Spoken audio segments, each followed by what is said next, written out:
Olá, muito boa tarde. Começa agora mais um programa Mercado Futuro.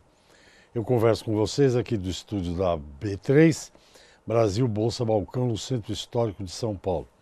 Nunca é demais lembrar que agora eu estou agitando todas as redes, todas as mídias sociais. Então você pode me acompanhar pela TV, pelo Facebook. Os dois, o programa passa simultaneamente na televisão e no Facebook.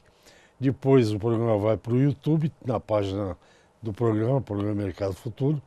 Além disso, sempre tem uma foto do entrevistado, ou minha, ou dos dois no Instagram.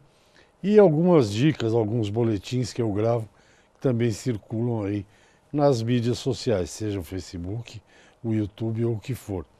Então você tem todas essas ferramentas para acompanhar o programa.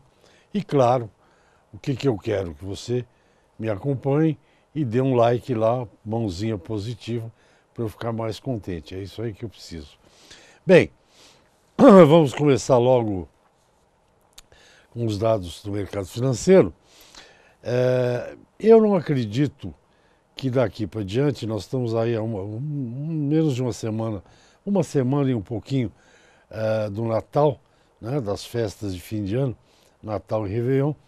Eu já não acredito em grandes alterações nos mercados, sejam eles financeiro, cambial, né, o câmbio também é financeiro, agrícola, o que seja, a não ser que haja alguma coisa bombástica aí que chacoalhe as prateleiras políticas. Nós vamos estar em transição.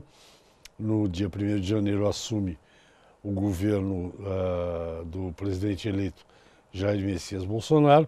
Então, a não ser que tenha uma declaração bombástica, algum escândalo, enfim, um maremoto, um tsunami, eu não acredito mais em grandes negócios aí nos próximos dias. Isso porque sempre, todo ano, é da mesma forma. A partir desses dias agora, pecuarista já não tem muito interesse de vender muito boi, vende só o que precisa aí para continuar rodando, né? O mesmo vale para café, para soja, para milho, enfim. A não ser que tenha um bom negócio, ninguém está muito interessado. Vai deixar tudo para acontecer no começo de 2019. Então, vendo por esse ângulo, e vocês não se esqueçam que esta é a 16ª temporada do programa Mercado Futuro, então há 16 anos que eu acompanho como é que as coisas acontecem, como é que a peça se desenvolve e possivelmente não vai ser muito diferente esse ano. Os negócios começam a rarear, ninguém está mais afim de negociar nada, deixa tudo para o ano que vem e assim é assim que as coisas funcionam. E acho que não é só aqui, acho que isso é um fenômeno mundial. Bom, vendo por este meu ponto de vista, o índice Bovespa, vou dar um número aqui, não é exatamente o número que pode estar acontecendo quando você assiste esse programa, mas eu não acredito que vai haver grande alteração, a não ser no que eu já falei, se ocorrer. Está aí por volta de 88, um pouco mais de pontos, 88.200, 300. Eu acredito que deverá, se as minhas previsões se confirmarem, fechar o ano aí entre, digamos que pode subir a 90, pode cair um pouco mais, mas acho que vai ficar por aí.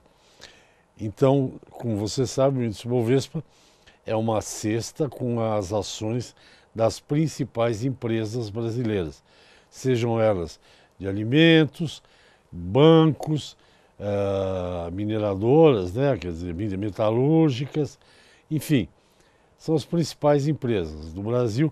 Tem uma cesta com as ações dessas empresas que formam o índice Bovespa. Então, é um bom indicador da economia brasileira. Há analistas que previram há algum tempo atrás que o índice Bovespa poderia chegar ao final de 2018 em 100 mil pontos. Eu acho que está um pouco difícil, mas nada é impossível neste mundo financeiro. E outros falavam em 90, 95 mil pontos. aí 90 já está mais perto. Pode ser que suba, pode ser que fique onde está e pode cair também, né? Nada é previsível com certeza absoluta. Bem, e o mesmo eu acredito para a moeda norte-americana. Eu acho que ela vai fechar o ano.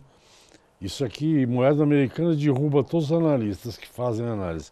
Mas se continuarmos nessa toada, né, nesse ritmo, eu acho que a moeda norte-americana vai ficar aí perto dos entre 3,90, um pouquinho abaixo, um pouquinho acima, mas a média, na minha opinião, talvez fique perto dos R$ 3,90. Se este valor é considerado bom por alguns exportadores e ruim pelos importadores, vale lembrar que para o pessoal do agronegócio, para quem plantou soja com o dólar valendo R$ 4,00, o que aconteceu recentemente, se o dólar na hora de vender, ou seja, em janeiro, fevereiro e daí para frente, o dólar estiver nessa faixa de 3,90, um pouco mais, um pouco menos, é a dor de cabeça para quem vai vender, porque a maioria dos produtos são cotados em dólar, né? A maioria é cotada, perdão. Então, pelo menos não vai ser aquela tempestade perfeita que eu falei recentemente para vocês aqui. Plantar com o dólar a R$ 4,00, né? O dólar valendo R$ 4,00, e na hora de vender, o real se valorizando e o dólar vale, para comprar um dólar, necessário só R$ 2,00, R$ 1,50 ou R$ 3,00. A diferença, esse gap, fica aí nas costas de quem tem que negociar naquele momento. Então, um dólar a 3,90, se é que vai ficar assim ou perto disso até o final do ano. Afinal, faltam 2 semanas. É pouco? Não. Qualquer chacoalhar aí que aconteça pode mudar totalmente os rumos. Mas eu acho que não há grande possibilidade. Tomara que não, que fique por aí. Bem, então esses principais índices aí da economia. E depois eu vou falar daqui a pouco, porque nós vamos ao intervalo. Daqui a pouco tem informações de café, milho, soja e boi, que são os principais produtos, que é o tempo que o programa me permite falar de 4, 5 produtos. Talvez um pouco de trigo e algodão. Então vamos ao intervalo e eu volto já já, até já. Ok, eu estou de volta ao programa Mercado Futuro. Converso com vocês aqui da B3, do estúdio da B3. Bem, os produtores de café, alguns se queixam e muito, e realmente o mercado de café apresenta alguns dados, digamos, perturbadores, né? Eu vou falar alguns, porque coincidentemente o Duda Carvalhais, meu amigo Duda lá do escritório Carvalhais, lá em Santos, para quem já aproveita e manda um abraço, boas festas e tal. Ele, curiosamente, né, ele escreveu na última semana, fez uma análise que tem dados que eu acho relevantes para a gente refletir um pouco. Não sei se dá para... o que ele está dizendo é o seguinte, que o consumo do café aumenta no mundo, os chineses estão entrando nesse mercado, e China é um mercado e tanto, né? Não apenas para café, mas para qualquer coisa. E estão começando a consumir café. O Brasil teve uma safra cheia, digamos, este ano, o que quer dizer que o ano que vem é um ano onde se apresenta e acontece a bianualidade da produção de café. Um ano produz bastante, eu chamo de safra cheia, o outro ano produz menos. Apesar disso tudo, o Duda fez uma conta lá no escritório Carvalhais, e de outubro do ano passado, é isso mesmo? De outubro do ano passado até comecinho de dezembro aí, ou final de novembro e comecinho de dezembro, o contrato de vencimento em março de café na ICE, né, na Bolsa de Nova York, onde é negociado café, E esse período de um ano, basicamente, praticamente um ano, as cotações do café acumularam uma queda, uma perda de 2.180 pontos. Então, é contraditório, não é? O mercado aumenta o consumo, o Brasil aumenta o consumo, a China é um grande mercado que está sendo aberto, mas tem consumo na Europa, tem consumo na Rússia, enfim. E os preços fazem a trajetória inversa. É uma curiosidade, mas no mercado de café nós temos esse tipo de pressão. Depois vou dizer para vocês o que eu acho efetivamente, mas recentemente teve um evento aí que chama-se Encafé, Encontro Nacional das Indústrias de Café. E lá foi apresentado um número por uma empresa de pesquisa, afirmando que, a Euromonitor, afirmando que o ano que vem nós brasileiros deveremos consumir quase 22,9 milhões de sacas de 60 quilos. Falta pouquinho para chegar a 23 milhões de sacas.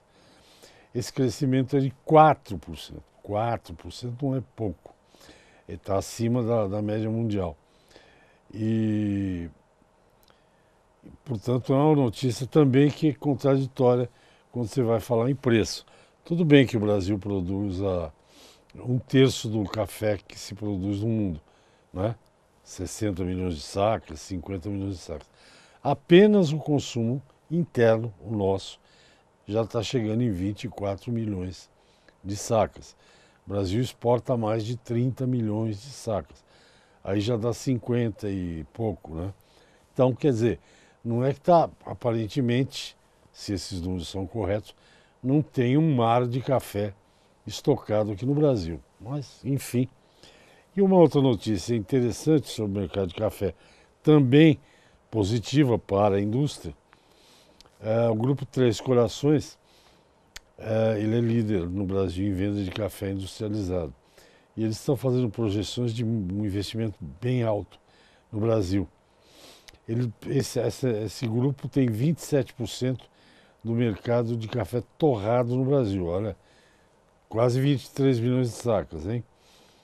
60% no segmento de cappuccino.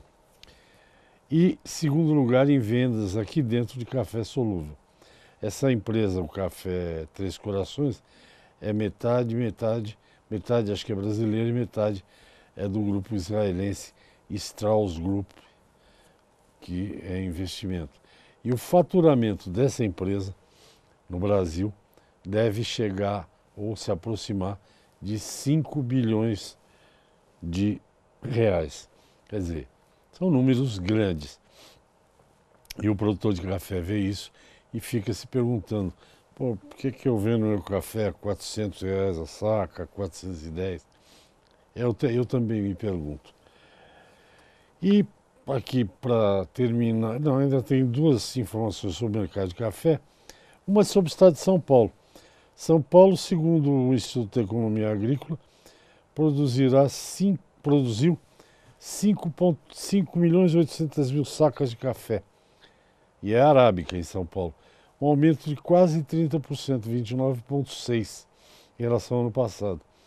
Depois de Minas Gerais, o São Paulo é o segundo estado maior produtor de café arábica. Interessante. Bom, e para finalizar os embarques, até o dia 5 de dezembro, os embarques de novembro, né, até o dia 5, os embarques de novembro estavam em 3.440.890 sacas, contra 3.610.000 no mesmo dia de outubro, né? Novembro comparado com outubro. E para você ter uma ideia de preço, os finos extra finos da Mogi Minas são negociados, segundo o escritório Carvalhais, a R$ 440 reais, até R$ 440 reais. Você entregando esse café na porta do armazém do comprador e ainda espera uns dias para receber, uma semana. Os de boa qualidade, duros bem preparados, valem até 430, duros e fracos 410, riados 400, A bebida Rio 380, consumo bebida dura 380 e consumo riado R$ 370. Era isso que eu tinha sobre o mercado de café. O que eu acredito é o seguinte, os números brasileiros, eu acredito nesses números, são confiáveis. O problema do café, para mim, me parece o seguinte, não falta café no mundo. Pode não estar sobrando, mas também não está faltando.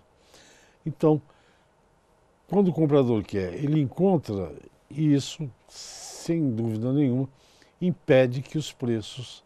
É aquela lei, a famosa lei da oferta e da procura. Eu acho que tem um pouco a ver com isso. Posso estar enganado, mas acho que não. Acho que tem um pouco a ver com isso. Vamos a outros intervalos, já eu volto com números de outros mercados. Até já.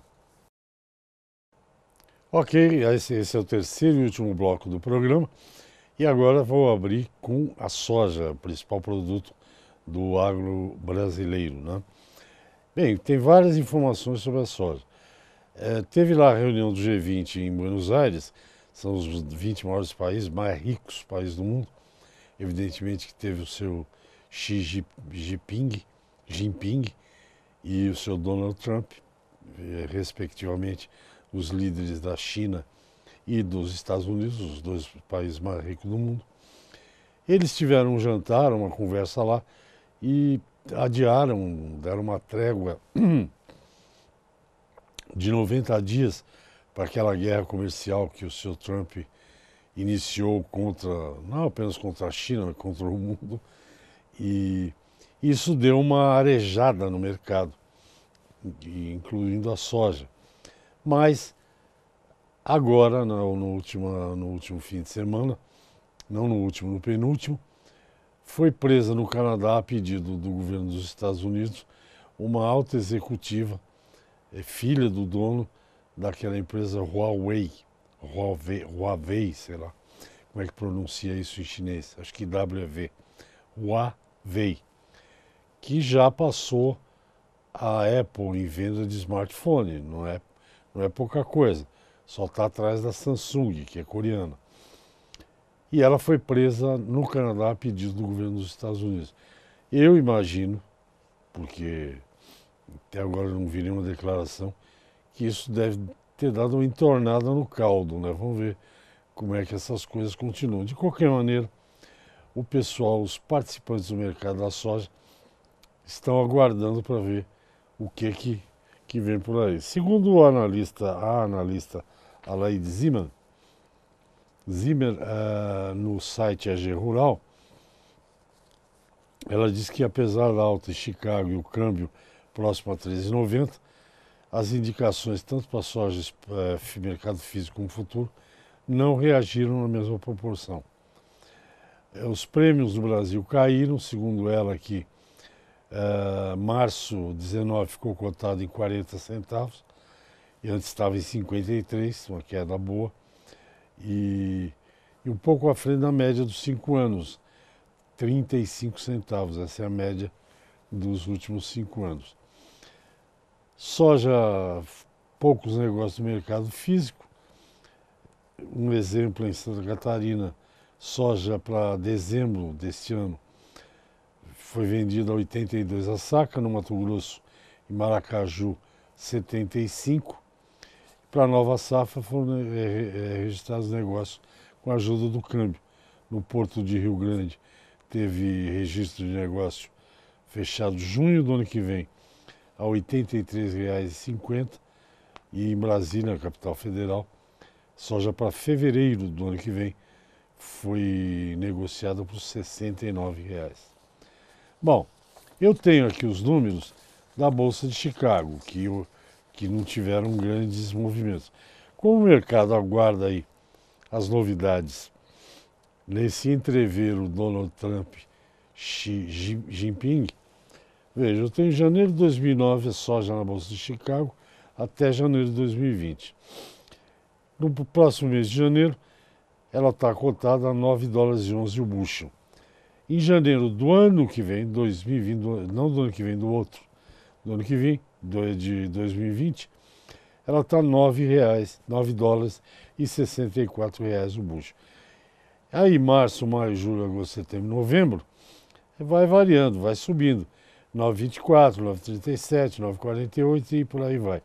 Mas bem abaixo dos 10 dólares e muita coisa que ela já chegou.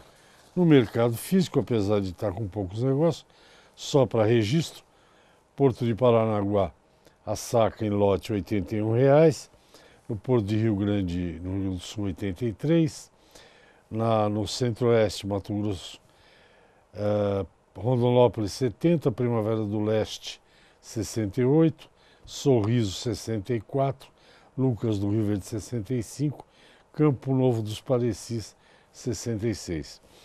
Em Goiás, Rio Verde 74 e aqui no Porto de Santos, em São Paulo, cotado a R$ 80,50.